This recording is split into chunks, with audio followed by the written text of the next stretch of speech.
Aujourd'hui, on va parler Ouais. d'intégrité et on va parler d'intégrité sur tous les plans. Oui, je vois les commentaires, c'est parfait.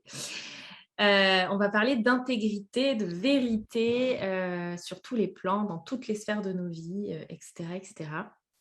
Salut tout le monde! Hello! Super, trop bien. Et du coup, je suis accompagnée d'Isabelle, Isabelle Salomon, qui fait plein de choses et qui d'ailleurs, tu vas nous dire, plus simple, qui tu es et ce Ouais, que plus tu fais. simple. Ce sera plus facile. OK, puis, c'est toujours l'exercice de l'entrepreneur qui a du mal à pitcher, enfin c'est voilà. Alors qui je suis et ce que je fais? Donc je suis Isabelle, j'accompagne, des personnes un peu de tous les âges depuis une dizaine d'années et donc j'ai plusieurs spécialités. Il y a une de mes spécialités qui est d'accompagner des familles, des bébés et d'être formatrice en Dance Baby Language, donc une approche pour reconnaître les pleurs de bébé et puis ces dernières années, ça fait environ, 5-6 ans. Mon activité petit à petit s'est transformée, s'est dirigée vers l'accompagnement en mentoring intuitif, donc plutôt pour des entrepreneurs, des artistes de la vie, des personnes qui ont un cœur courageux parce que mon type de mentoring n'est pas un mentoring, j'ai envie de dire classique où on va se diriger avec des objectifs. C'est plutôt un mentoring où on va en profondeur connecter à l'essence de la personne et cette essence, ben, petit à petit, elle vient s'infuser dans tous les domaines de sa vie. Donc c'est à la fois du life and business coaching, je dirais du soul mentoring parce que c'est vraiment une histoire qui se passe à un niveau très profond et mon activité, elle s'est transformée parce que j'ai écouté profondément, Mmh. des guidances intérieures et ça m'a demandé pas mal de courage quand même, de petit à petit, tu vois, transformer mon activité qui commençait à être reconnue dans ce que je faisais, pour petit à petit tourner vers autre chose, ce qui fait que pour l'instant, bah, j'ai multicasquette, quoi. Voilà, je continue à accompagner encore des familles et des bébés et des entrepreneurs qui sont géniales et plus récemment aussi, je me suis mise à organiser Together We Rise, qui est un événement, super génial pour les entrepreneurs. La dernière édition a eu lieu le 21 juin et c'était mais tellement magique que j'ai pleuré de beauté pendant 3 jours et que limite on a eu du mal à s'en remettre tellement c'était génial et tellement c'était beau, en fait. Donc ce goût-là, cette vibe-là, qui était vraiment une vibe d'intégrité pour le coup, c'est vraiment ce qu'on a envie de diffuser et de vivre au maximum dans les prochaines années et d'en donner le goût aux personnes, en fait, tellement c'est Mmh. extraordinaire. Voilà un peu qui je suis et en gros ce que je fais. OK. Bon, je pense que tu as perdu le pari du pitch en 1 minute, Ah oui, mais oh ouais, j'ai perdu. J'ai oublié de dire que j'étais HD coach avec toi, tu vois, j'ai oublié tellement de choses. Mais oui, en 1 minute, c'est mort. Voilà. merci. Donc voilà, et aujourd'hui avec Isabelle, on va parler donc d'intégrité, parce que c'est une de tes valeurs phares, l'intégrité et c'est le sujet que tu as eu envie de partager pour ce nouveau monde, pour cet événement sur l'humanité, pour, l'engagement pour l'humanité et du coup, je t'ai posé la question avant, un peu papoter, mais c'est quoi pour toi l'intégrité, en fait? Ouais, c'est chouette de pouvoir le redéfinir parce que ce que je te partageais, c'est que l'intégrité, la plupart des personnes ont l'impression de savoir ce que c'est, mais quand on plonge vraiment dans la définition, en fait, elle touche plusieurs notions. La première notion, celle à laquelle on est habitué, c'est une notion de vérité. Donc pour moi, l'intégrité, elle a un lien avec le fait de se connecter à sa vérité intérieure et hem et de se voir, j'ai envie de dire sans complaisance aussi, tu vois? D'avoir un regard lucide sur qui on est, autant nos qualités que nos ombres. Donc il y a une idée de vérité et puis la deuxième notion qui me touche énormément, c'est la notion d'entièreté. En anglais, c'est traduit à la fois par wholeness et integrity et wholeness, c'est le fait d'être connecté à l'entièreté et aussi au tout. Donc dans l'intégrité, pour moi, il y a quelque chose qui va parler de d'être conscient de qui on est au niveau de notre âme, au niveau de nos esprits, au niveau de nos pensées. Et puis aussi, il va y avoir une notion de prendre soin de notre corps, prendre soin de nos enveloppes énergétiques. Et puis quand on va encore plus loin, il y a une idée de prendre soin de notre relation au monde, à la nature ou à d'autres personnes. Et pour moi, c'est tout ça qu'on peut mettre dans l'entièreté de l'intégrité. Donc voilà, différentes, comment je pourrais dire, dimensions dans ce mot qui me tient à cœur depuis Ouais très longtemps. En et gros. du coup, comment on la vit en ce moment, l'intégrité? Comment tu la vois dans le monde ou la vois pas d'ailleurs? Comment Ouais. tu la vois ou ne la vois pas dans le monde aujourd'hui? Ouais, on va plutôt parler de comment on la voit pas. Je pense que c'est aussi une méthode d'apprentissage. En fait, tu as deux solutions. Soit tu le vois, tu as un modèle, tu vas essayer de le suivre, de le ressentir et ça va vibrer d'une certaine manière en toi. Soit tu vois les endroits où il y a du désalignement et on est super chanceux actuellement parce que du désalignement, il y en a quand même beaucoup et à tous les niveaux. Pour moi, je vois que quand même ces dernières années, dans le business notamment, il y a de plus en plus de personnes qui parlent d'authenticité, qui parlent de vulnérabilité. Et puis comme partout, tu as deux mouvements. Tu as ceux qui en parlent, tu as ceux qui le vivent. Tu as ceux qui ont ce courage vraiment de poser leur cœur sur la table et puis d'y aller avec ce qu'ils sont, que ce soit douloureux ou pas, d'avoir ce courage d'engagement qui est aussi le fondement de cet événement avec toi, cette idée d'engagement dans l'humanité. Donc, on a des exemples dans le business ces dernières années. J'ai quand même l'impression que c'est plutôt dans des business où les personnes sont en mode auto-entrepreneur, solopreneur. Peut-être aussi parce que le vivre dans une entreprise, si l'entreprise à un moment donné s'est alignée sur les lois du marché, qui étaient de produire, produire, produire, ben, il y a des endroits où ça se déconnecte et finalement des entreprises avec beaucoup de personnel intègre. Je pense qu'il y en a quelques-unes, mais pas tant que ça. Et Mm. elles ne sont pas forcément dans notre radar. Donc ça, c'est sur l'aspect business. Après, sur les désalignements dans le monde, j'ai l'impression que quand même globalement, on assiste à des effondrements un petit peu partout. Ces effondrements, ils ont une histoire qui s'appuie parfois sur des siècles et des siècles en arrière, de certaines visions qu'il y a eu sur le rapport, par exemple, à la nature, le rapport au corps, le rapport aux femmes, le rapport à l'argent. Tous ces endroits-là, en fait, ont manqué de simplicité à un moment donné. Et c'est comme s'il y avait une sorte d'usine à gaz énergétique autour qui fait qu'à un moment donné, ça a besoin de s'effondrer. Donc, je pense qu'on voit beaucoup ce qu'on ne souhaite pas reproduire, mais pas encore totalement comment on veut le transformer, comment on veut s'aligner, comment on veut euh, le vivre avec simplicité. Je pense qu'il y a un rapport à la simplicité aussi Ouais. dans l'intégrité, tu vois. Mm, Je sais pas mm. comment ça résonne pour toi. Exactement, j'allais te dire, quand tu as dit simplicité, oui, ça résonne simple en fait, puisque il y a une notion, l'intégrité pour moi, c'est une notion très interne, hein, c'est dans la racine du mot, hein, on est in. C'est vraiment l'intégrité par rapport à sa vérité, par rapport à soi. Et en fait, c'est très simple de base.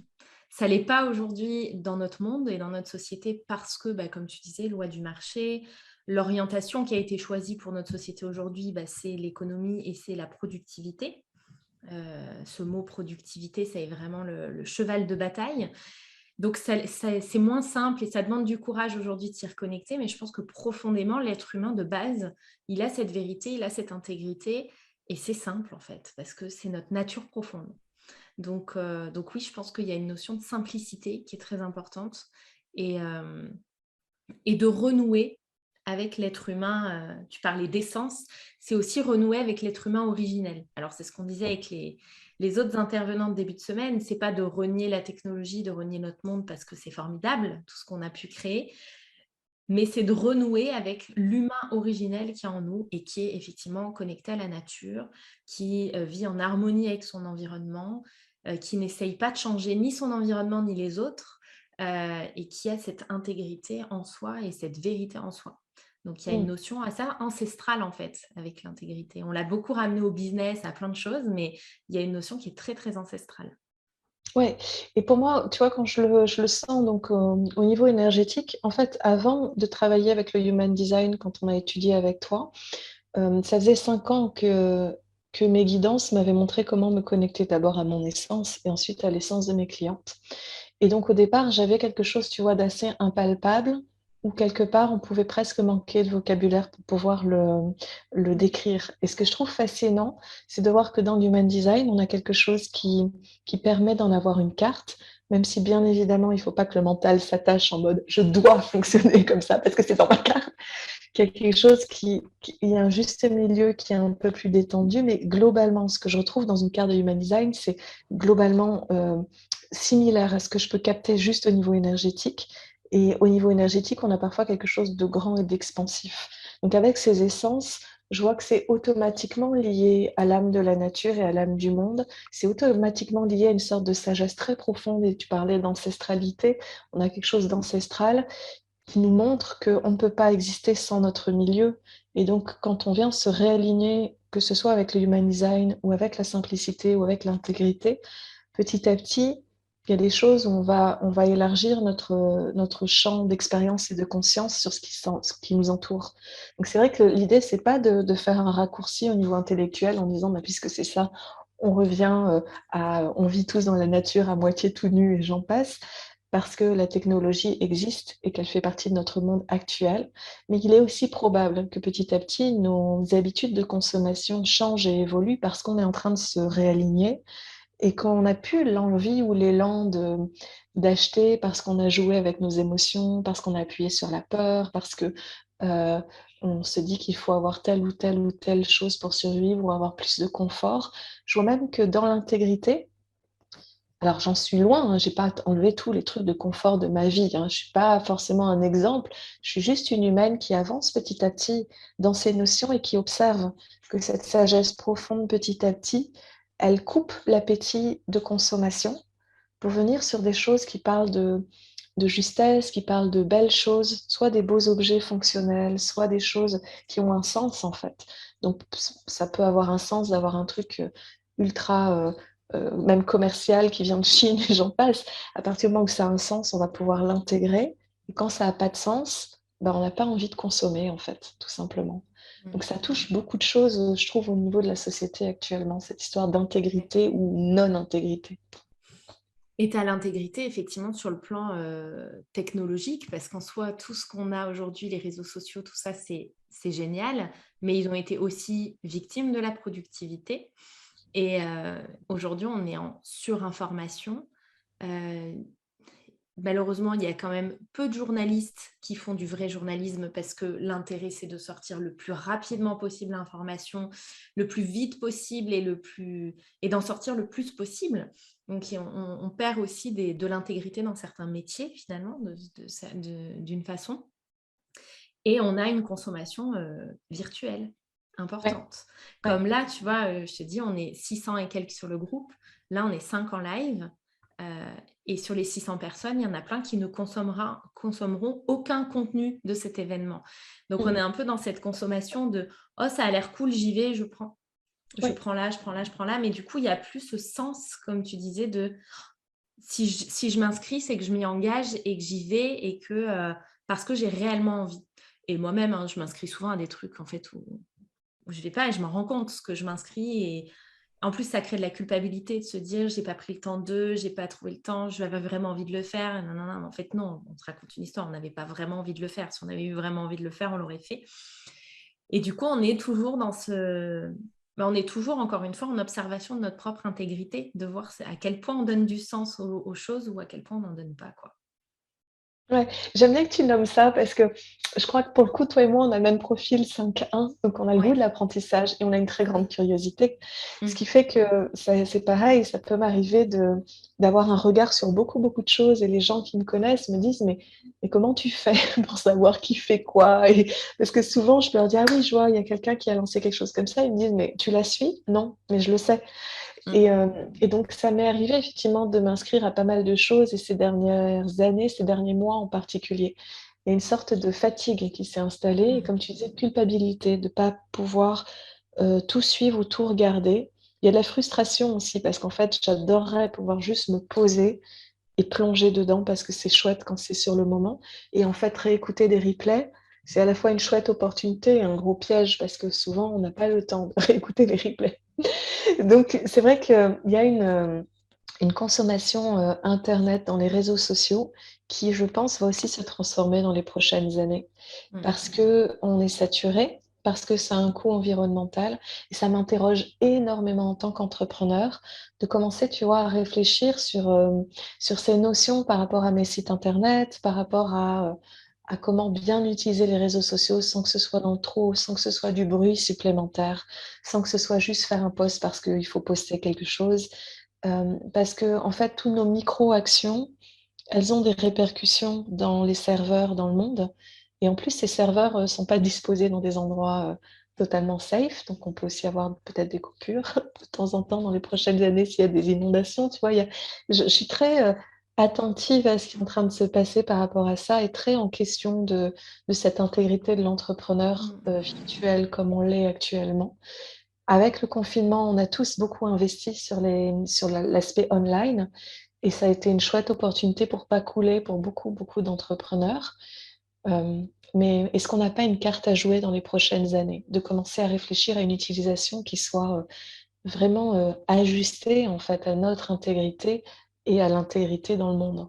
Tu vois, En fait, je lance ça, mais c'est c'est marrant, mais vaste. c'est un peu comme si notre monde terrestre était parti un peu en vrille et que du coup, on s'était vraiment réfugié dans ce monde virtuel. Alors, comme tu dis, ça a sauvé plein d'entreprises, ça a permis de développer plein de belles choses aussi. Mais on s'est créé un nouveau monde, en fait. C'est Planète B, là, pour l'instant. C'était un peu Ouais, ça pendant le Un Sims confinement. World. C'est ça. C'était un peu, voilà, hop, Planète B, c'était le virtuel. Mais c'est sûr que du coup, on reproduit le même schéma, en fait, sur cette planète B. On est en train de reproduire le même schéma. Et je m'interroge aussi beaucoup, moi, sur l'utilisation des réseaux sociaux, parce que je passe beaucoup de temps sur les réseaux, puisque ça fait partie de mon métier. Donc déjà, je ne suis pas du tout dans les recommandations en termes de nombre d'heures d'écran par jour ou quoi que ce soit. Alors là, on est out total. Et ça me questionne beaucoup, et notamment sur le contenu à partager. Euh, alors, moi, je ne suis pas quelqu'un qui me force à poster, par exemple. Donc, en principe, j'ai vraiment envie de poster et je poste souvent tous les jours. Bon, là, je n'ai pas posté de la semaine, je crois. Et c'est OK, je suis en pseudo-vacances, donc je n'ai pas envie. Mais c'est difficile d'allier l'expansion de son business qui passe par là. Et on le sait, on le voit, si tu es régulière, si tu postes, si tu crées des events et tout, ça fonctionne. Et ce nouveau paradigme encore. C'est-à-dire qu'on a l'impression que finalement, ces business online, ils sont hyper récents. C'est tout neuf. On est toute nouvelle dessus, c'est tout neuf. Et on est déjà en train d'aller vers une autre vision, un autre paradigme. C'est-à-dire que le truc, c'est accélérer vitesse grand V. On est déjà en train de réfléchir à la suite et à comment on va fonctionner finalement de manière plus tempérée, en fait, plus tempérée partout. Je trouve ça super difficile en fait ces dernières années. Je trouve en particulier ces 2 dernières années. Moi, j'ai eu l'impression de vivre des sortes d'activations énergétiques tous les 2, 3 mois. Et donc, j'avais à peine un truc où je commençais à recevoir quelque chose et à commencer à le mettre en place que déjà, il y avait quelque chose après. Ce qui fait que j'ai finalement peu lancé de choses ces 2 dernières années parce que ça défile à toute vitesse. Et autant j'arrive à capturer l'énergie et à commencer à le mettre en mots, que déjà au moment où je lance, c'est déjà plus d'actualité. Donc je trouve que je sens on est ramené là dans quelque chose de plus en plus dans un temps présent et un temps présent aligné. Et j'ai l'impression que dans les nouveaux paradigmes, dans les business et ailleurs, ça va changer aussi beaucoup de choses. Ça va faire que peut-être des lancements, on va pas les prévoir si longtemps que ça à l'avance et que les gens vont apprendre petit à petit à sentir quand leur autorité intérieure leur dit vas-y, là. Mm. Au lieu de se dire mais oui, mais il y a ça, ça, ça, ça que je voulais faire, reviens, ressens. Et si c'est ça, vas-y. Et ensuite, vis-le. Ne fais pas semblant de le vivre, genre j'ai pas trop le temps, mais je me suis inscrite quand même. Tu vois, il y a un truc où je sens qu'il y a quelque chose de cet ordre-là qui parle d'un temps présent beaucoup plus habité et donc un retour à la simplicité parce que du coup, on en fait moins quand on est en train de sentir que c'est là qu'on devait investir et que c'est là où on doit investir notre énergie complètement. On Oui. va être moins à faire plusieurs choses en même temps. Mm, Et mm, comme j'ai dit tout à l'heure, j'ai plusieurs business, j'ai plusieurs axes dans ce que je fais.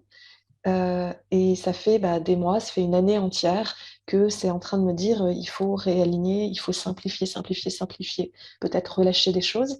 Donc on va voir comment ça va évoluer dans les prochains mois, mais je sens que c'est un mouvement que je vois chez aussi pas mal de mes clientes en fait, de revenir à quelque chose de simple et de d'oser quand elles sentent que c'est le moment, parce que c'est comme si ces moments se reproduisaient pas réellement, tu vois, 15 jours ou un mois plus tard, qu'il y avait quelque chose qui disait maintenant, fais. mm. Maintenant, ta vibe est utile. Maintenant, ce que tu as à dire, ton message est utile. Et peut-être dans un mois, c'est quelqu'un d'autre qui prend le relais. Je sens aussi qu'il y a quelque chose, tu vois, qui s'ajuste entre nous toutes. Et quand quelqu'un est en train d'avoir de la fatigue et a plus le courage, l'énergie de poster, à ce moment-là, il y a d'autres qui sont en train de le faire. Et qu'en fait, on travaille ensemble. En fait, on n'est pas en train de travailler juste soi dans le business. On est en train de travailler dans une sorte d'équipe collective où les messages sont apportés au fur et à mesure. Et ça ne dépend pas juste de nous, mais ça dépend d'avoir l'intégrité de savoir ce qui nous traverse et de le partager au moment où ça nous traverse. Oui. Et c'est ce que disait Mélissa Maillet hier, où elle disait qu'elle avait reçu ces messages du nouveau monde, et qu'en fait, elle avait été aussi heureuse de voir que d'autres personnes parlaient de ce nouveau monde, et que donc d'autres personnes recevaient effectivement les mêmes messages et les mêmes indications. Et on le voit sur les réseaux sociaux, parce que parfois tu peux avoir, enfin là je pense à une américaine, j'étais en pleine préparation donc de Wild Woman, mon projet 2, et de Humanity Commitment. Donc j'avais écrit des posts, etc. pour Humanity Commitment. Et là, il y a une américaine au même moment qui sort un projet et qui s'appelle, je vous invite à aller le voir, The You Human, je crois. Vraiment un projet sur l'humain, et qui écrit un post en anglais, mais quasi similaire à celui que j'avais écrit, avec la même orientation, la même identité, la même chose. Et là, on se dit, ouais, on est connecté, on est câblé, on reçoit les mêmes infos, on reçoit les mêmes engagements profonds et la même poussée. Donc oui, on joue collectif, même si on ne le ressent pas forcément. Effectivement, on va jouer collectif, et c'est hyper puissant, quoi. C'est hyper, hyper puissant. Et je le vois aussi chez mes clientes, ce que tu disais, le retour à la simplicité. Je le vois chez mes clientes, où il y en a qui se sont laissées aussi happer par cette vitesse, où effectivement, les infos qu'on reçoit, les idées qu'on a, elles sont obsolètes 2 mois après, 1 mois après. On n'a déjà plus envie de les lancer. Et il y en a qui se sont laissés happer par ça, et du coup, qui ont été en perpétuel, je lance ça, je lance ça, je lance ça, je lance ça tout le temps. Et du coup, là, moi, j'en ai plusieurs qui sont en mode, attends, il faut que je calme le jeu, il faut que je sois capable de reconnaître vraiment ce que moi, je dois lancer, et les infos que je reçois, mais qui ne sont pas forcément pour moi, ou pas forcément... On a le choix, en fait. On a quand même le choix, même si on est guidé, même si on est poussé, on a le choix de se dire, non, là, ça va trop vite, en fait. C'est pas mon rythme à moi, ça va trop vite. Et de ne pas se laisser aussi happer par cette vitesse de transformation, déjà qu'on vit intérieurement, comme tu dis, énergétiquement, ça va vite. Donc, si en plus on se laisse happer par cette vitesse, on peut vite se perdre aussi, et même perdre l'objectif et le but final. Oui, et perdre un peu d'intégrité en cours de route parce que C'est ça. quand on a, déjà ces activations énergétiques dans le corps, normalement, ça bouge pas mal de choses. Ça bouge le regard sur le monde, et éventuellement, ça va bouger des choses au niveau relationnel, et éventuellement, ça va bouger des choses en termes aussi d'énergie, parce que de temps en temps, quand on se prend des énergies massives, on a envie juste de se reposer, en fait, parce que notre corps, il est aussi en train de se syntoniser à ce qui est reçu. Donc, physiquement, il peut se passer des choses, et puis, en même temps, on aurait l'injonction de dire: «Oh, je dois lancer ça, lancer ça, lancer ça, lancer ça».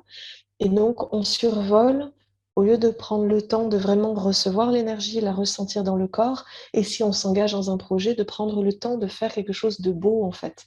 Parce Mmh. que, il y a, il y a maintenant cette possibilité de faire les choses avec relativement de la facilité, en partageant des contenus vibratoires, et c'est chouette de pouvoir le faire parce que ça réveille les choses. Mais une fois que le réveil est fait, il faut pouvoir quand même faire atterrir cette vibration qui a été tout ce qui a été remué, en fait, au niveau énergétique, et le faire atterrir dans le corps, en général, demande un petit peu de temps, et ensuite demande des actions, et souvent c'est des actions, massives. C'est des actions où tu vas, changer quelque chose effectivement dans ton business, ou tu vas décider de déménager, ou tu vas changer quelque chose, pourquoi pas dans ton couple ou avec tes enfants, ou décider de reparler à des gens à qui tu n'avais pas parlé depuis longtemps parce qu'il y a des vieux dossiers. C'est souvent, je trouve, la vibration d'intégrité, elle demande à un moment donné que ça atterrisse dans de la profondeur. Et c'est dans cette profondeur et dans ces choix qui sont posés que les choses changent réellement. C'est pas juste en recevant quelque chose qui nous a permis de ressentir des énergies dans le corps. Ça, c'est la partie, facile, j'ai envie de dire. La partie d'après, c'est on se retrousse les manches, et on s'engage, et parfois on a peur, et parfois on a mal, et parfois on a l'impression qu'on est trop fragile par rapport à la vision qu'on a reçue, et qu'en même temps on doit quand même continuer. Et pour moi, tu vois, l'engagement dans l'humanité, honnêtement, il y a quelques années, j'aurais jamais pensé que j'allais parler d'engagement. J'avais une vision de moi, c'est pas qu'elle était négative, mais j'ai eu plusieurs enfants avec des âges rapprochés, que j'ai pris le temps de materner. Donc en gros, pendant une dizaine d'années, j'ai fait beaucoup ça, et je voyais pas mes projets décoller, et je me voyais pas arriver quelque part. Et puis j'avais l'impression d'avancer, tu sais, sur plusieurs plans, comme sur une partie d'échecs où à chaque fois, tu aurais un seul mouvement. Et je me suis rendu compte que c'était vraiment en étant attentive d'une part, où j'investissais mon énergie, et à partir de quel endroit dans mon corps j'y allais, que ça commençait à avancer, que ça commençait à s'engager. et que l'engagement, c'est pas rigolo. Et pour moi, comme pour beaucoup de mes clientes, c'est très associé à la valeur du travail. Et en fait, on n'a plus envie de travailler. On n'a plus envie de travailler, soit parce que pendant des années, on a travaillé pour les autres, on a donné, donné, donné beaucoup à l'extérieur et qu'on n'arrive plus à le faire pour soi, soit parce que ça n'a plus de sens, soit parce qu'on s'est senti exploité dans certaines entreprises. Il y a un endroit où sur la valeur du travail, tu vois, c'est comme si ça avait été tordu, écrabouillé au niveau de l'énergie. Ce qui fait que quand on parle d'engagement, on va tout faire pour éviter. On va vouloir de la facilité, on va vouloir investir dans du marketing qui va vite, on va vouloir croire dans des pensées magiques, on va vouloir faire un ensemble de choses, alors que quand même, pour produire quelque chose qui tienne la route et qui fasse du bien aux gens vraiment, il y a quand même une notion de s'y mettre. Quand tu as créé, par exemple, HD Coach, si on a le même profil, toi et moi, je ne sais pas si ça fonctionne comme ça pour toi, mais moi, personnellement, quand je suis derrière une caméra et que j'ai pas quelqu'un en face de moi avec qui je vais pouvoir vibrer, recevoir de l'énergie et m'y mettre, bah franchement, ça demande un putain d'engagement de s'y mettre à les faire, ces Mm. vidéos. Donc Mm. j'admire le travail que tu as pu faire et le temps que ça a pris. Et même si dans certains PDF, j'ai pu voir une ou deux fautes, tu vois, sur les temps et ainsi de suite, je sais malgré tout que ça demandait de l'énergie de s'y mettre, de s'engager, de faire, de l'améliorer au fur et à mesure. Mm. Et puis peut-être qu'il y aura plusieurs versions jusqu'à ce que ce soit la belle version définitive dont tu es super, super fière. Mais dans tous les cas, il y a un moment donné, il y a un engagement qui dit j'y vais quand même. Et même si d'autres personnes le font, j'y vais quand même. Et tu parlais tout à l'heure du fait que dans le monde entier, on reçoit un peu les mêmes messages et que c'est assez troublant, c'est rassurant. Et puis parfois, c'est démoralisant parce que parfois on se dit ah ben non, s'il y a telle ou telle personne qui parle de la même chose, alors c'est que c'est pas mon message, c'est que c'est pas personnel, et puis de toute façon, elle le fait mieux que moi. Qui suis-je pour m'y engager? Bon, tant pis, je vais attendre le prochain projet. Et ça aussi, c'est des pièges de non-engagement. C'est des endroits où notre âme, souvent, elle a peur de se rendre visible, elle a peur de faire ce pourquoi elle est venue au monde. Et donc, on va saisir des sortes d'opportunités pour se mettre de côté, d'une manière ou d'une autre. Alors que finalement, on a besoin que tout le monde soit sur le pont, et même si on dit le même message, on a besoin que ce soit transféré. Et quand on voit que des gens adhèrent au plus grand nombre, tu sais, quand tout le monde, je crois que c'est Mark Twain qui a dit ça, c'est pas parce que tous pensent qu'ils ont raison qu'ils ont réellement raison. En général, on a tendance à adhérer à ce que le groupe le plus grand croit. Donc Mm. si on est plusieurs voix à dire la même chose, c'est une nouvelle réalité qui vient se déposer aussi pour beaucoup de gens. Et donc ça Ouais. change le monde, en fait, d'oser prendre la parole de façon imparfaite. Voilà, je te laisse la parole parce que je pense qu'il y a plusieurs choses qui ont résonné dans ton expérience, puisque tu sais cet engagement, tu sais ce que ça t'a demandé de faire HD Coach et tout ce que tu as fait Bien depuis sûr, non 20 mais ans, c'est en sûr. fait.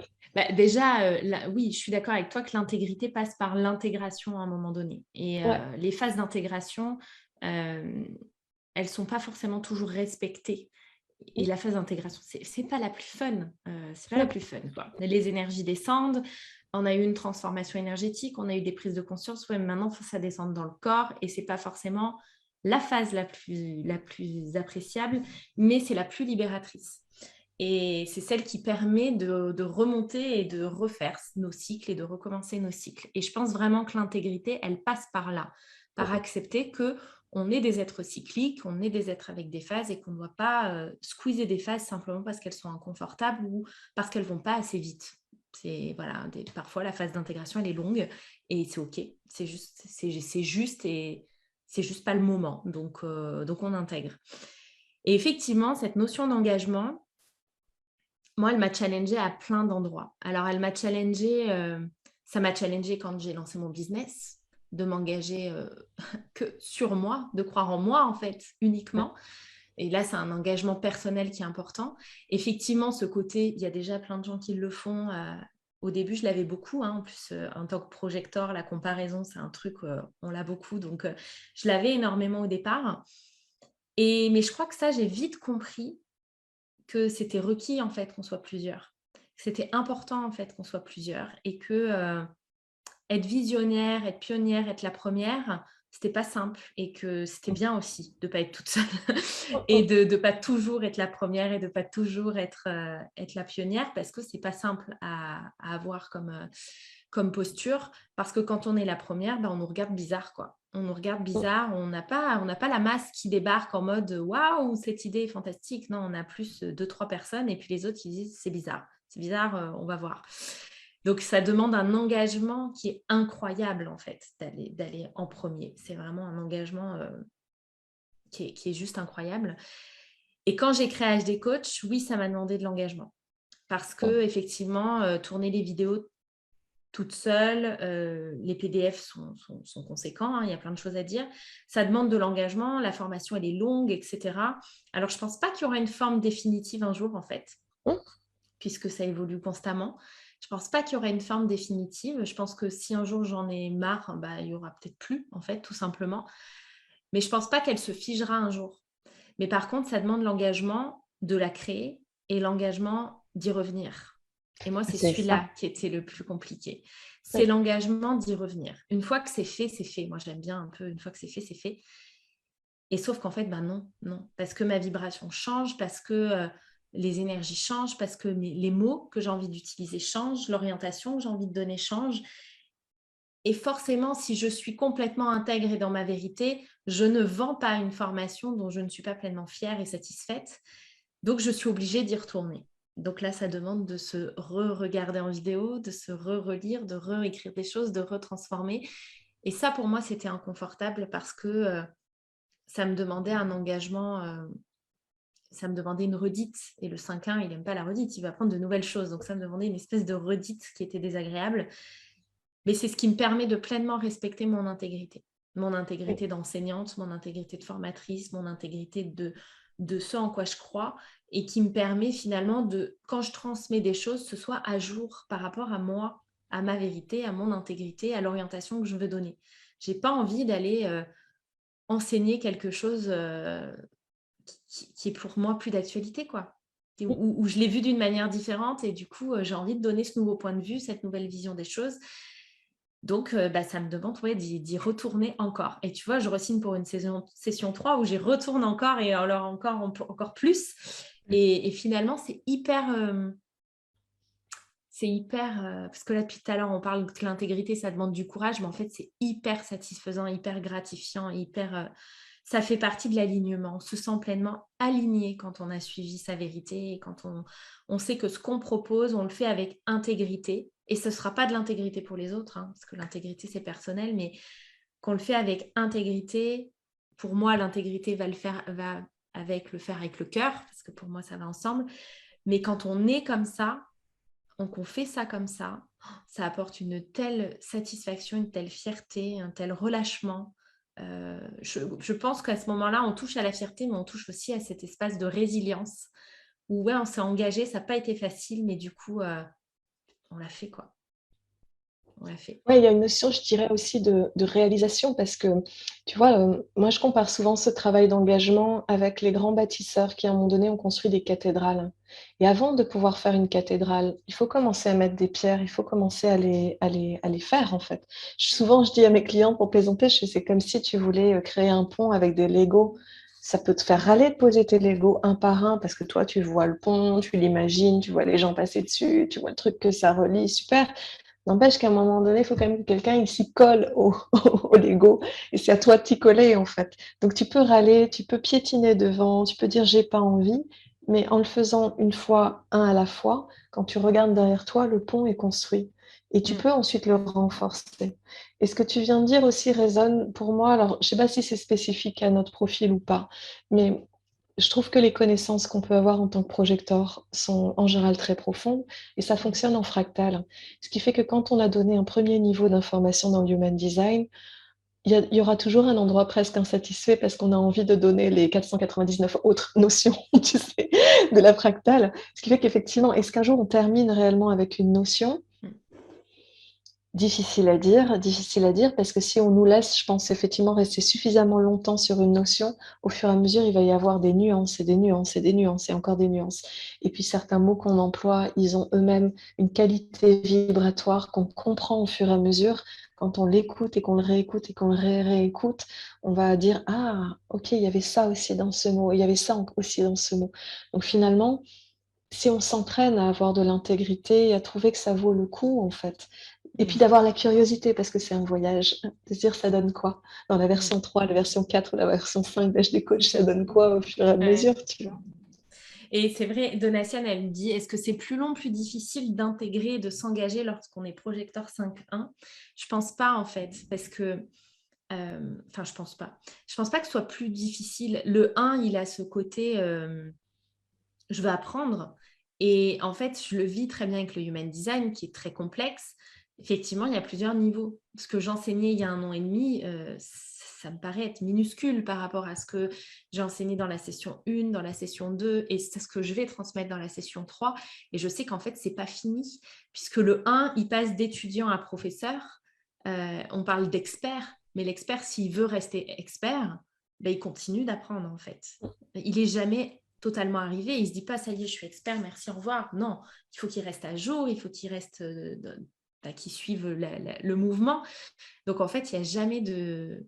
On ne cesse jamais, quoi. Ou alors, le jour où on cesse, c'est parce qu'on a trouvé un nouveau centre d'intérêt et que c'est fini avec celui-là et qu'on plonge dans autre chose et on redevient étudiant et on redevient professeur et on redevient expert après. Mais il y a pas forcément, c'est pas forcément plus difficile. Au contraire, je pense qu'à un moment, on est un peu câblé pour, en tout cas dans l'apprentissage, on est vraiment câblé pour. Donc, on va y aller de toute façon. Après, ouais, dans l'intégration, la réalisation, moi j'ai quand même l'impression en termes de type énergétique, on n'a pas les mêmes façons d'intégrer et Mm. que nous, en tant que projecteur, si on a de la fatigue, il y a des moments quand même où cette intégration, elle peut aussi partir en doute, en amertume, que parfois certaines personnes, je pense notamment peut-être à des manifesteurs, ils vont peut-être rebondir et réavoir l'impulsion de j'y vais et je passe à l'action. Peut-être ce qui est difficile pour nous en tant que projecteur, c'est après l'intégration, c'est le passage à l'action.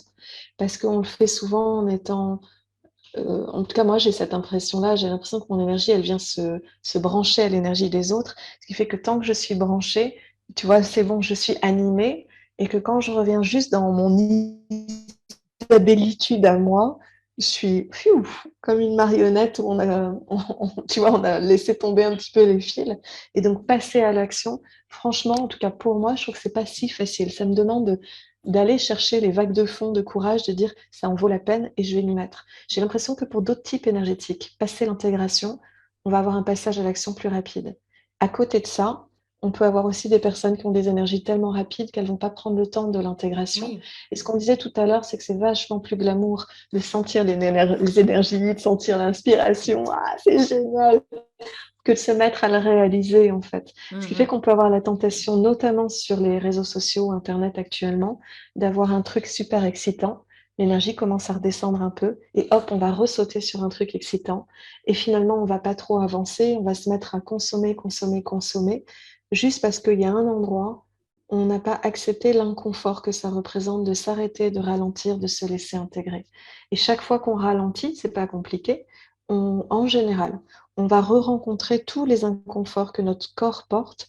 Et ces inconforts que le corps porte sont des traumas, en général des traumas émotionnels qui datent d'avant. Donc on va avoir de l'inconfort, on va avoir des petits coups de stress, de l'anxiété, des choses où on va se dire qui suis-je, est-ce que je suis la bonne personne? Bref, les temps d'intégration, quand on dit qu'ils sont pas faciles, ils ne le sont pas pour cette raison en fait, parce que ça dépend de la capacité à ralentir. c'est ça. Et oui, en fonction des types, bah, les manifestors, typiquement les MG, ils vont sauter en fait. Mm. Ils vont sauter sur l'énergie. C'est ce qui va les faire rebondir pour passer à l'action. Mais c'est ce qui est juste pour eux. Et ça ne veut pas dire qu'ils ne vont pas intégrer. Mais en fait, eux, ils vont aller intégrer dans l'action. Ils vont le faire en Oui. même temps. Et souvent, l'action ne sera pas hyper confortable d'ailleurs pour eux. Et là, tu le vois bien, ceux qui vont au bout de l'intégration, c'est ceux qui vont au bout de l'action. Et ceux qui ne vont pas au bout de l'intégration, bah, c'est ceux qui rebondissent comme ça. Après, ouais. C'est une super idée, je lance ça, c'est une super idée, je lance ça, c'est une super idée, je lance là. Mais qui en fait lancent mais ne font pas. Enfin, il y a une espèce de truc où l'action, elle est faite à demi, mais pas à fond. Ouais, je Et comprends. en tant que projecteur, oui, on a plus ce je profite du temps d'intégration et après, je passe à l'action. Moi, j'ai un peu trouvé la parade, c'est que je profite de l'énergie pour Ouais. créer ce que j'ai à créer, mettre sur le papier ce que j'ai à mettre sur le papier. Et effectivement, après, j'ai le temps d'intégration, d'incubation, tout ça, qui est nécessaire pour que le contenu soit juste. Mais Mm, par mm. contre, grâce à l'énergie, j'en sors le plan, j'en sors les idées, j'en sors la L'essentiel. vibe, le branding, le nom, tout ce que tu veux. Par contre, le contenu, il me demande de la maturation. Effectivement, ils me Mmh. demandent que ça descende et que ça arrive et que voilà, ça se cale bien pour que ce soit clair, pour que ce soit le plus complet possible. Et oui, bien sûr, c'est jamais assez complet, c'est jamais assez parfait, c'est jamais assez, tout ça, mais ce sera pour la session d'après, quoi. Voilà, ce sera encore mieux, encore mieux, encore mieux. J'aime bien que tu nommes que les MG, les générateurs fonctionnent aussi différemment ou que les manifesteurs d'ailleurs, réceptionnent dans l'action, parce que je vois que ça fait vraiment partie de l'intelligence de notre corps et notre intelligence somatique et d'une manière générale, on a tous besoin de passer à l'action à un moment donné. Quel que soit le profil qu'on peut avoir, on se sent aussi vivant quand on est dans cette action, quand on est en cours d'intégration. Mais, c'est important effectivement de pouvoir, si possible, arriver au bout d'une expérience, même si ça nous a coûté des peurs, même si ça nous a coûté des moments où c'était pas confortable, parce que c'est ça qui recable petit à petit notre cerveau. Et comme l'une de mes spécialités, c'est d'être très, très renseignée sur ce qui se passe in utero, chez les bébés, comment ça se met en place, les implications qu'il y a dans les neurosciences, c'est pas forcément parce que j'ai étudié, c'est parce que j'ai observé, écouté pendant une dizaine d'années les milliers de personnes qui sont venues me voir, les milliers de bébés, et je vois qu'on a tous des mémoires à transmuter. Donc c'est important, je trouve, dans l'intégrité, dans le business, de le dire, parce qu'il y a la croyance que quand on est aligné, tout va être fluide, tout va être facile. Et en fait, c'est pas vraiment vrai, c'est un raccourci de l'esprit, en fait. Ce qui est plus fluide et ce qui est plus facile, c'est que quand on s'écoute, en général, ça va être un peu plus joyeux, on va être un peu plus dans notre rythme, donc déjà, ça va être plus facile pour le corps. On va effectivement rencontrer des personnes, mais on a aussi des endroits, on vient de le dire, où on va travailler, où on va s'y mettre, on va s'engager à se retrouver derrière notre ordinateur et que peut-être juste avant de cliquer, on n'est pas dans le mode le plus joyeux, mais parce qu'on le fait et qu'on se met à parler et à le faire, notre corps s'anime au fur et à mesure et on y est en fait. Mais que les étapes d'avant, parfois, il y a un côté qui dit: «Oh non, pas l'ordinateur, pas aujourd'hui». Je pense que ça, on peut tous Ouais, se mais se je trouve relayer que à ça. le mot juste, c'est effectivement fluidité. C'est pas plus facile, c'est plus fluide et Mmh, c'est plus fluide pour la prise de décision, c'est plus oui, fluide pour la phase d'intégration, mais ça veut pas dire que c'est plus facile, ça veut juste dire que on arrête le contrôle et que du oui, coup, ça coule plus facilement. Donc même quand c'est compliqué, même quand il y a des phases inconfortables, elles restent fluides, elles sont pas bloquées, elles sont pas fluides, ça veut pas dire facile, ça veut juste dire que c'est en mouvement et c'est mmh, pas, on bloque pas les choses, on contrôle pas les choses, on n'essaye pas de changer absolument notre état. oui, On laisse aussi couler. Et Afida, tu et dis on c'est pas non plus accepte. facile pour un générateur. Et un générateur, il peut avoir un temps d'intégration très long, par exemple, même Oui, plus long qu'un projecteur. Un projecteur, il est efficace, donc même dans l'intégration, il y a un moment où l'efficacité va prendre le dessus. Le générateur, il peut avoir un temps d'intégration très, très long. Si Emma Chéry, aujourd'hui, elle c'est vous vrai. dirait que son temps d'intégration, c'est 2 ans. Alors ça peut paraître long, ça ne veut Ouais, pas dire qu'elle fait rien, hein. Ça ne veut pas dire qu'on fait ouais. rien pendant l'intégration ou qu'on vit une phase d'intégration lisse et compliquée tout le temps, pas du tout, mais elle a une phase d'intégration dans ses étapes de vie qui est de 2 ans. Mmh. Ça m'étonne pas et pour avoir observé certains et certaines de mes amis générateurs, oui, il peut y avoir un temps long. En fait, on ne sait jamais quel est le temps de Non. l'intégration.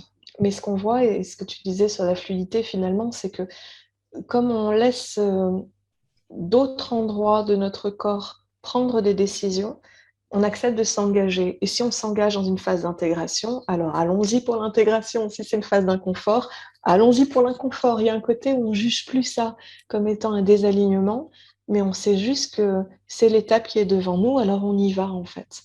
Et c'est comme ça qu'on avance finalement, qu'on grimpe les obstacles s'il y a des obstacles devant nous. C'est quelque chose qui arrête plus. C'est plus: «Oh merde, il y a un obstacle», c'est: «OK, OK». Voilà. C'est ça, exactement. Et c'est ce qu'on vit aujourd'hui, à l'échelle de l'humanité. Un énorme obstacle et plein de petits obstacles et heu et du coup, effectivement, c'est ce qu'on disait hier avec Mélissa. Est-ce que c'est plus facile pour nous de le vivre quand on fait ce job d'acceptation, même si c'est des situations inédites, même si voilà? Est-ce que c'est plus simple et est-ce que tu penses que c'est plus simple, du coup, pour nous, plus fluide de le vivre, de vivre ce qui se passe aujourd'hui? Franchement, oui, évidemment, évidemment. Moi, en fait, Mmh. ça fait des années que, ça fait 2 ans, 2 ans que j'entends: «Les accompagnants sont prêts, les accompagnants sont prêts» en boucle. particulièrement en 2019, avant que les choses commencent à s'effondrer, j'avais cette phrase qui tournait tout le temps en boucle. Et je sais que mes dernières années ont été comme une initiation intense sur apprendre à accueillir des émotions, apprendre à les relâcher, apprendre à sentir des énergies, pouvoir soutenir des personnes. Tout ça, c'est vraiment comme si ça avait été une initiation qui préparait aux époques de maintenant. Ma conscience, c'est que on est nombreux à savoir qu'il allait se passer quelque chose et on est nombreux à avoir été préparés. Donc forcément, je dirais que par rapport à des personnes qui se sont jamais posées de questions, qui n'ont pas pu faire un travail sur leurs émotions ou juste comprendre qu'elles ne sont pas leurs émotions et que par contre, quand il y a une émotion, il faut s'en occuper et l'accueillir, je pense qu'on a une longueur d'avance, pas pour dire qu'on est meilleur, mais pour dire qu'on a déjà traversé suffisamment d'inconfort pour pas prendre peur et pour se dire c'est pas grave, on y va. Et que dans ce c'est pas grave, on y va, je pense qu'il y a des possibilités de vivre quelque chose qui est beau, quelque chose qui est connecté aux gens, on peut vivre de belles aventures à la fois humaines et spirituelles, même quand on a l'impression que nos repères s'effondrent. Mais ça demande de savoir à quoi on vient s'enraciner, à quoi on vient se connecter. Et pour ma part, mon enracinement, il est à l'intérieur de moi. Il n'est pas lié à un endroit, il n'est pas lié à une personne, il n'est pas lié à quelque chose d'extérieur à moi. Et évidemment, mes 20 dernières années, elles n'ont pas été de tout repos pour arriver à cette conscience-là. Comme plein de personnes, je m'en suis plus bien plein la tête pour arriver à comprendre petit à petit, à relâcher. J'ai même envie de parler de dépouillement, se dépouiller de nos défenses, se dépouiller des endroits où on est dans un faux self, de nous dépouiller des endroits où on a des croyances sur le monde et d'accepter de se laisser enseigner par la vie, de pouvoir juste revenir à quelque chose là encore de simple et d'épuré. Donc je pense que c'est plus facile de traverser ça. Pour autant, moi, j'arrive vraiment à sentir la différence entre les endroits où je ressens de la sagesse, où je reçois, tu vois, des intuitions qui sont fortes et qui me disent qu'il y a d'autres fils qui sont possibles. Et de temps en temps, une palpitation de ma rate, vu que j'ai une autorité splénique qui dit oh là là, oh là là, oh là là. Voilà. C'est rare que j'ai peur. C'est vraiment rare que j'ai peur. Là, ces 2 dernières années, l'année dernière, j'ai vécu un état incroyable d'amour et de confiance. C'était complètement déconnecté de ce qui se passait autour. En tant que représentante d'accompagnement dans la parentalité, beaucoup de gens me posaient des questions sur les enfants et les masques, sur ce qui allait se passer. Éventuellement, on me demandait ce que j'en pensais. Et au départ, j'ai pu sentir pas mal d'inquiétude par rapport à mes enfants. J'ai 4 enfants, donc je suis forcément concernée en fait par ce qui se passe sur un point de vue de projection dans l'avenir et pour les jeunes générations. Et en même temps, il y a quelque chose à chaque fois qui émergeait et qui ressemblait à une sorte de vague d'amour et de confiance qui me disait ça va aller. Regarde, sois attentive à la vie, ça va aller. Et même pour les enfants, ça va aller. Mais ce ça va aller, il n'est pas bisounours. Il inclut les effondrements, il inclut les possibilités de manque de ressources s'il y a des inondations à certains endroits. Ça inclut aussi des visions où de temps en temps, je peux voir qu'il y a des fils qui me parlent d'affrontements, tu vois, de choses en flammes, de choses pas cool du tout, en fait. Mais il y a un endroit dans ce ça va aller qui me dit, c'est possible de trouver l'entre-deux. L'entre-deux qui permet l'intégrité, qui permet du vivant, même si tout ce qu'on a connu pouvait à un moment donné disparaître. Il y a quelque chose qui me dit, ça va aller. Donc pour moi, c'est vraiment une idée je pense qu'il doit s'agir d'un état vibratoire, c'est-à-dire c'est pas un pays où on doit tous déménager parce que là il n'y a pas de masque, il n'y a pas de Covid, il n'y a pas tout ce que tu veux. C'est pas ça. Donc c'est pas un pays, c'est pas un gouvernement, c'est pas un mouvement, mais il y a un endroit qui parle d'un espace vibratoire où on peut être en paix par rapport à ce qui se passe. Et je crois sincèrement que plus on est en paix, et plus ça vibre et ça fait résonner de la paix chez les autres personnes aussi. Donc, mine de rien, ça a l'air de rien, en fait, d'être attentif à nos états vibratoires, mais que ça peut changer quand on fait ce travail-là. Et c'est ça l'engagement pour moi. C'est un travail où on doit prendre soin de nos émotions, on doit prendre soin de j'allais dire notre vibration. Mais actuellement, quand les gens disent, moi, je prends soin de ma vibration, je vois plus un tel, un tel, un tel, un tel, un tel. Ouais, mais parfois, c'est de l'évitement du travail émotionnel qui est derrière, en fait. Et c'est pas forcément se couper des autres qui permet d'être ensemble. Pour moi, il y a au contraire quelque chose qui parle d'aller se connecter à l'autre, même s'il a peur, même s'il pense différemment de moi. Et j'ai cette chance. d'avoir un mari qui pense d'une certaine manière, un ex-mari qui porte d'une manière complètement opposée par rapport à ce qui se passe et d'être dans l'entre-deux.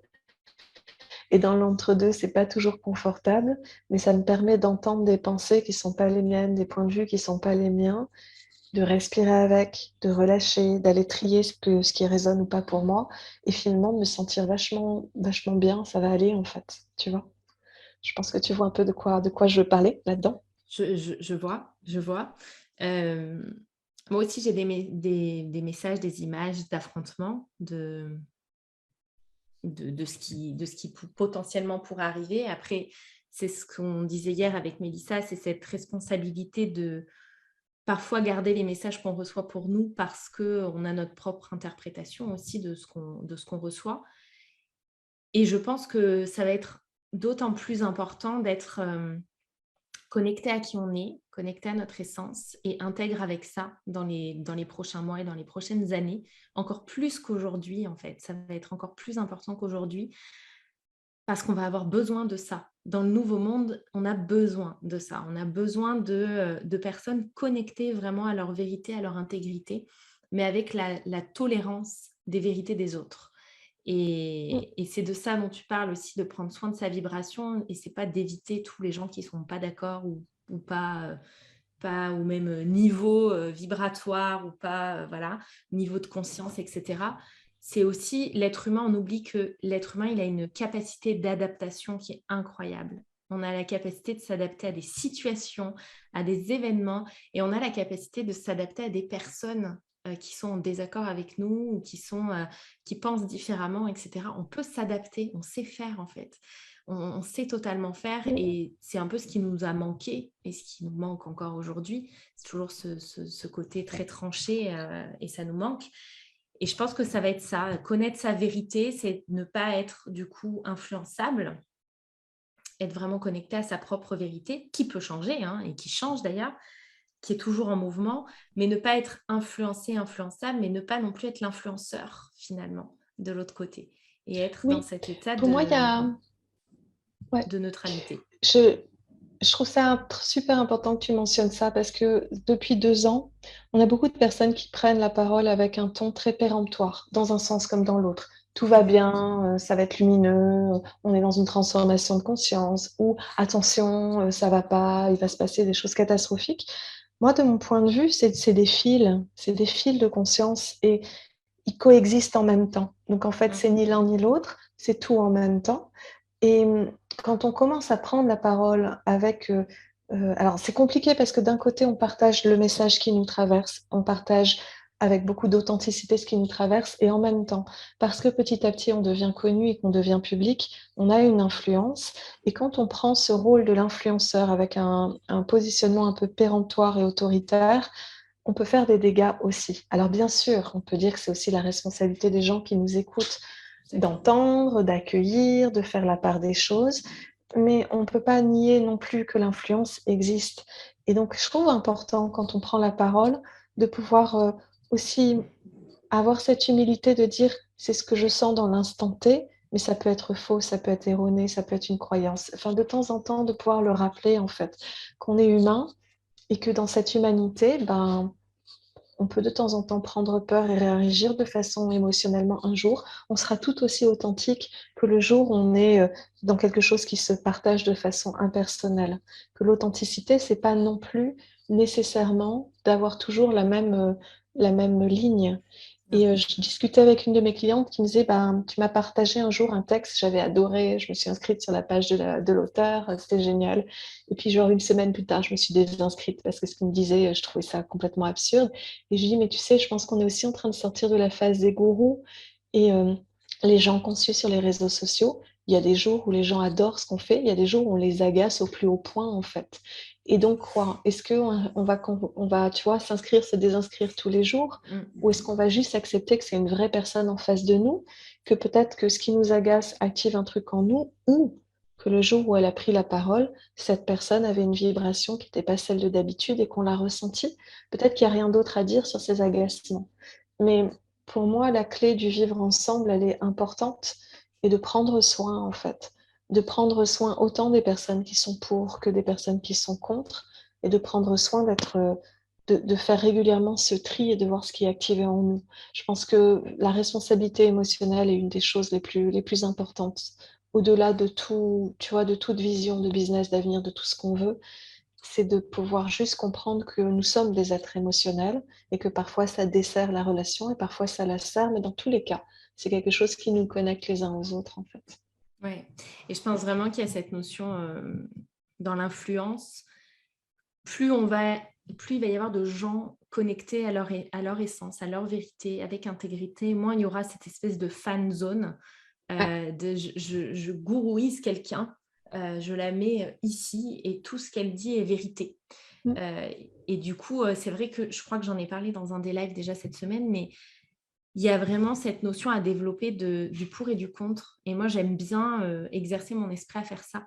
Quand je vibre pour un message transmis sur les réseaux, et ben, je vais me créer le message inverse dans mon corps pour voir vraiment si la vibration, elle est réelle pour le message ou si juste j'adore cette personne de manière générale tout le temps et du coup, je vibre naturellement avec cette personne. Mais du coup, se créer l'opposé pour venir tempérer déjà cette excitation et pour venir mesurer qu'en fait, non, il n'y a pas de vérité. Il y a juste à un moment un message qui résonne plus en moi et c'est le message qui résonne. C'est pas la personne, c'est le message qui résonne. Et la personne, elle a choisi les mots justes et je l'admire pour ça ou quoi que ce soit, mais c'est le message qui vient résonner, qui vient comme mettre une pièce supplémentaire à ma vérité à moi ou m'amener un point de vue différent sur quelque chose. Je pense que ça va être requis vraiment.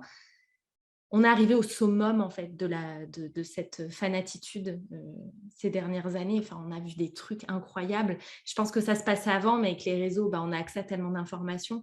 On a atteint un tel niveau de fanatitude pour des célébrités, qu'on met au stade de demi-dieu, quoi, clairement.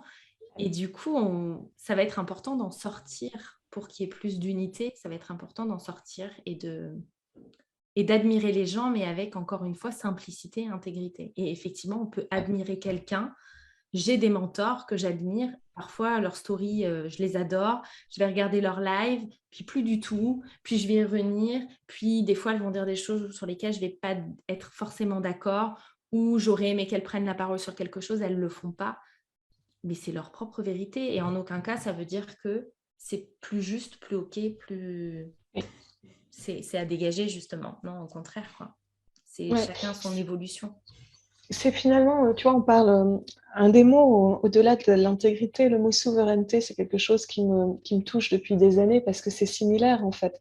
C'est d'être capable de pouvoir ressentir en soi à la fois la responsabilité de qui on est, de la vibration, de ce qui nous traverse et de prendre soin de cet univers-là.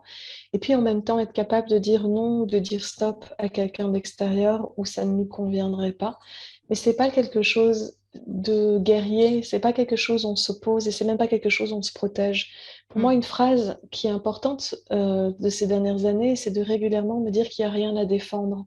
Et quand je me vois en train de défendre quelque chose, que ce soit une pensée à l'intérieur de moi, tu vois, genre un message ou quelque chose, ou que ce soit vis-à-vis d'une personne, ça me met toujours la puce à l'oreille. Je vous invite à vous poser cette question parce que si vous vous dites qu'est-ce que je suis en train de défendre, ça va vous permettre de descendre vraiment à la racine de l'endroit qui a besoin de soutien et pas de se laisser prendre dans les guéguerres à droite ou à gauche. Donc cette souveraineté, elle est, euh, elle est nécessaire, elle a été dite plusieurs fois cette semaine et puis ces derniers mois et années sur les réseaux sociaux. C'est quelque chose qui est important. Mais reprendre sa souveraineté, de mon point de vue, n'implique pas toujours de s'opposer à, mais souvent de faire autrement. Mm. Maintenant, comme je perçois tout le temps plusieurs fils dans la réalité, je vois bien que les positionnements, là encore, se répondent. Donc, tu vas avoir des personnes qui vont, tu vois, s'opposer à quelque chose, être dans la rébellion, manifester. Puis, il y en a d'autres qui sont en arrière-plan, qui bougent pas. Mais ils bougent pas forcément parce qu'ils sont pas d'accord avec les autres. Parfois, ils ne bougent pas parce que leur énergie, à ce moment-là, elle leur dit, tu restes là. Comme si on était, tu vois, des sortes de contrepoids à différents endroits et que cette notion du tous ensemble, quand elle est forcée et obligatoire, devient une violence. Et c'est très paradoxal. J'ai la croix de l'individualisme en Human Design.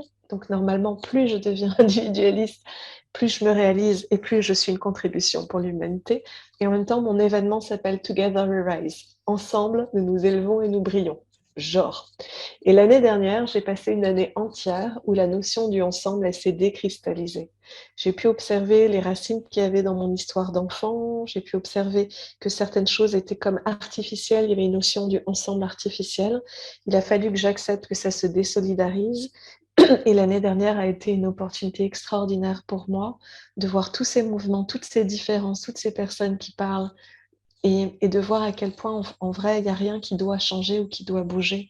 Parce que c'est normal, en fait, qu'il y en ait qui soient pour, qui soient contre, d'autres qui soient statiques.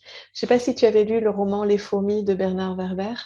Non. Dedans, il explique que dans une fourmilière, il y a les fourmis qui travaillent, il y a les fourmis qui détruisent et il y a les fourmis qui ne font rien.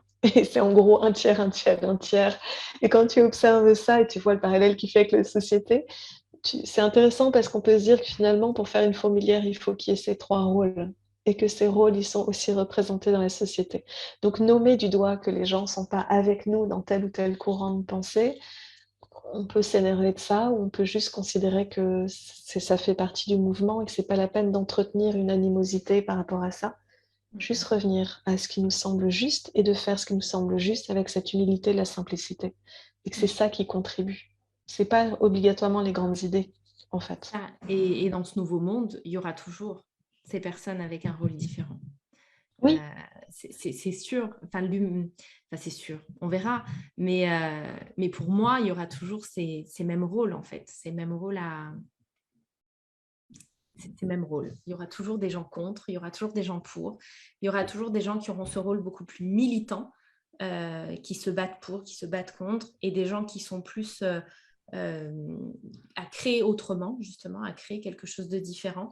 Et en fait, c'est la même bataille, c'est le même combat, c'est la même bataille, mais pris d'un angle différent, et c'est la même chose, quoi. Pour moi, ce qu'on fait cette semaine, c'est la même chose que d'aller manifester, en fait, sauf qu'on le fait d'une manière créatrice et différente, alors que d'autres sont plus dans la destruction et le combat et trouvent leur compte et leur énergie et leur engagement là-dedans. Et nous, on va trouver notre engagement dans autre chose. Mais les deux sont oui. requis, les deux sont nécessaires.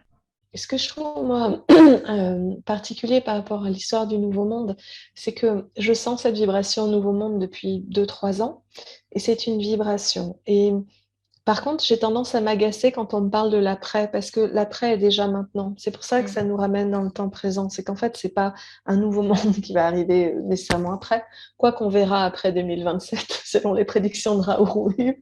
Je viens de la lire, la prédiction, je dis, ok, bon, on verra. Mais en tout cas, là, tout de suite, dans l'immédiat, c'est quelque chose qui se fait dans un temps présent. C'est juste que ça coexiste. Et cette coexistence-là, il faut pouvoir inclure tout le monde.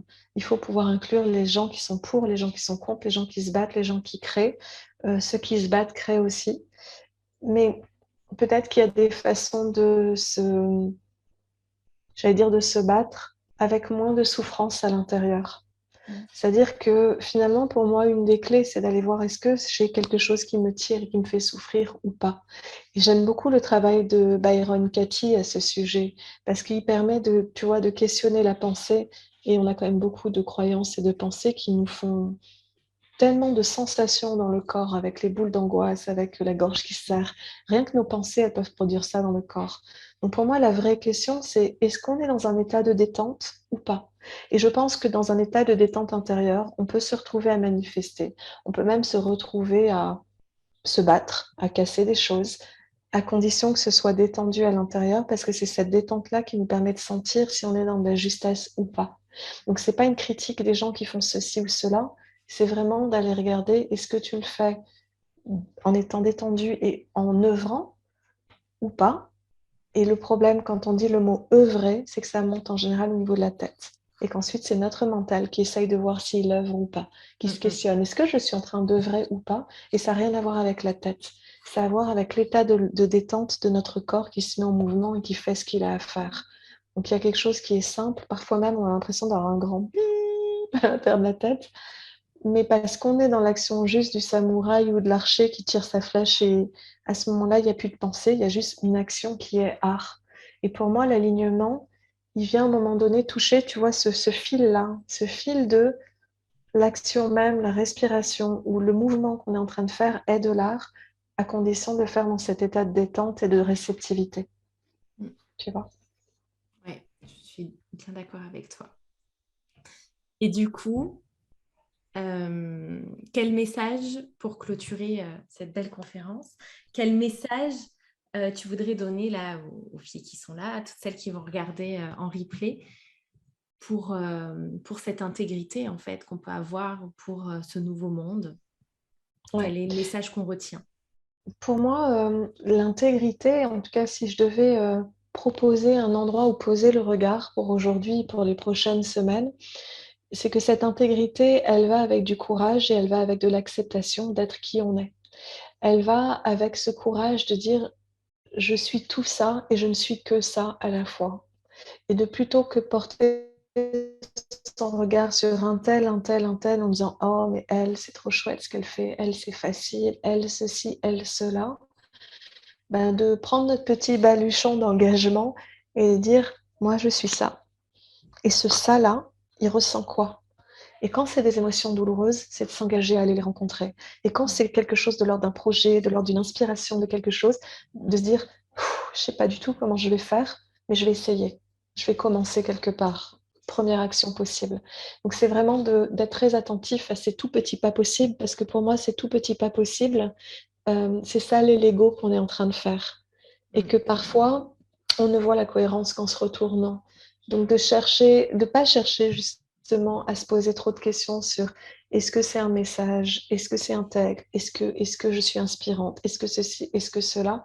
Mais de se dire: «Non, je vais faire ce que je sens et je vais prendre soin de ce que je ressens», dans tous les sens du terme. Et en général, à partir de là, il y a quelque chose qui se passe. Et pour moi, l'intégrité, elle commence toujours par ça. Ouais. Et clôturer avec Ra, qui disait très bien que le Human Design nous montrait en fait les outils qu'on nous avait donnés et qu'on était exactement la perfection, absolument parfait avec nos zones d'apprentissage, nos défauts, nos qualités, nos potentiels et nos outils pour accomplir la mission qu'on était venu accomplir. Et que du coup, pour accomplir cette mission, on avait des outils, des potentiels, mais on avait aussi des choses à transformer, à transmuter, à transcender pour mieux comprendre notre mission et mieux l'accomplir. Donc, on est absolument parfait tel qu'on est et on peut être en totale intégrité avec nous-mêmes parce qu'on a tout. Il ne nous manque rien en fait. On a tout pour accomplir notre mission. Donc, c'est aussi ne pas regarder à l'extérieur et toujours aller chercher dans notre boîte à outils personnelle. Parfois, on a besoin d'être accompagné pour révéler certains outils, transcender, transmuter, mais c'est toujours à l'intérieur, tout le temps, tout le temps, tout le temps. Mmh. Et pour moi, prendre soin de cette intégrité, c'est pas se couper de l'extérieur. C'est pas Mm. s'arc-bouter pour, tu vois, pour protéger qui on est. C'est vraiment être conscient de qui on est et de ce qu'on est et d'œuvrer comme on peut avec nos petits Legos et en même temps avoir ce regard sur les gens autour et d'observer eux aussi leur chemin. Et on peut avoir de l'admiration pour chaque personne parce que chacun fait de son mieux avec cette boîte à outils, cette boîte à Lego où au départ on n'a pas le mode d'emploi en gros. Et de se dire, nos émotions, elles sont légitimes en fait et elles sont importantes parce que c'est ce qui nous permet de nous connecter les uns aux autres. Donc l'idée, c'est pas de se couper de ça, mais c'est et donc pas de dire: «J'ai les émotions, je mets de côté et j'avance», mais c'est de dire: «J'arrive avec tout ce que je suis». Moi, le travail que je fais pour moi ou pour mes clientes, c'est petit à petit de leur permettre d'intégrer tout ce qu'elles sont et de dire: «On y va ensemble» avec mes parts émotionnelles, de dire: «Je laisse personne en arrière en fait». On y va ensemble et si jamais on doit pleurer, ben, on va pleurer. Si on doit être en colère, on va être en colère, mais on y va ensemble. Et un des messages les plus puissants que j'ai eu pour moi là dans Together Rise que je viens de vivre, c'était vraiment, ces personnes qui étaient là, qui ont partagé en toute vulnérabilité, qui parfois avec des grandes larmes, ils disaient: «Mais je veux pas être consolée. En gros, j'en ai rien à foutre d'être consolée. Laissez-moi» actuellement mon message, ça serait ça. Ce serait: «Laissez-moi, laissons-nous avoir des émotions, avoir des peurs, avoir de la tristesse et arrêtons de chercher à rassurer et à consoler et permettons juste que ce soit exprimé parce que quand c'est exprimé, le message puissant, il va avec en fait. Il est soit caché juste derrière, soit il est à côté et pour pouvoir le recevoir, le message puissant, il faut accepter qu'au moment où on le sort, on ait des larmes qui coulent, que ça s'ancre dans notre histoire et ainsi de suite. Ouais, Donc de ne pas avoir c'est peur de ça. ne pas couper l'autre de sa puissance émotionnelle et ne pas être dans le sauveur qui vient consoler alors que l'autre est en pleine possession de sa puissance, en fait, aussi à ce moment-là. Oui, qu'il n'est pas si cassé. Ouais. C'est-à-dire, c'est pas parce qu'on pleure ou qu'on a peur qu'on est cassé. C'est juste qu'on a un truc fort où il est là et on peut tout à fait ouvrir notre cœur et tendre les bras et accueillir et laisser la personne être avec. Et puis nous, on est juste là en soutien, en fait. Donc je suis très, moi, touchée et intéressée de voir le chemin des autres leaders, de voir le chemin des autres entrepreneurs et entrepreneuses qui sont en train de créer leur truc, que ce soit spirituel ou pas, que ce soit émotionnel ou pas. Ça demande quand même pas mal de courage, en fait, de lancer quelque chose, quoi que ce soit. Et j'adorerais que les entrepreneurs qui se lancent en quelque chose de temps en temps ou régulièrement puissent observer quel peut être l'impact aussi au niveau environnemental de ce qu'ils sont en train de faire. Pas dans une vision écologiste, mais dans une vision juste de conscience. Est-ce que j'ai un moyen de faire autrement? Est-ce que petit à petit, j'aurai les moyens de faire autrement? Et que quand c'est possible, bah, de réaligner régulièrement ce qu'on est en train de faire, en fait. Tu vois? On a des choix à poser quand même. Ouais. On a des choix, c'est sûr. On en a plein. Et ça fait partie de notre intégrité. C'est ça. Waouh, merci Isabelle Merci, pour cette Lisa. belle conférence. C'était une belle conversation. C'était un sujet passionnant. C'est un sujet passionnant. Et merci d'avoir accepté l'invitation alors que tu es en vacances. Apparemment, on a choisi le bonjour, il pleut, donc c'est pas grave. Déjà, et puis la connexion, bon, il y a peut-être eu des moments où ma voix n'était pas totalement bien, mais c'est pas si mal. Donc, ça va. C'était plutôt bien. En tout cas, merci beaucoup. Merci à toutes celles qui ont été là en live. Merci à celles qui regarderont en replay. N'hésitez pas à nous mettre un petit hashtag replay, un commentaire, à partager ce que vous pensez. Je lis tout ce que vous postez et voilà, je suis très contente que tout cet événement vous plaise. Donc, n'hésitez pas à nous dire, même en replay, ce que vous pensez, votre point de vue sur l'intégrité, tout ça. Ça nous fera extrêmement plaisir.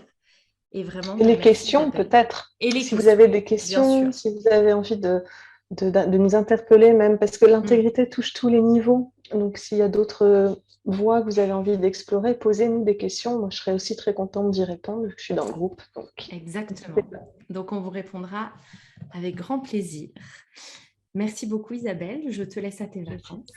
Génial. Merci beaucoup. Merci beaucoup. Passez tout un bon week-end. Salut. Bye bye.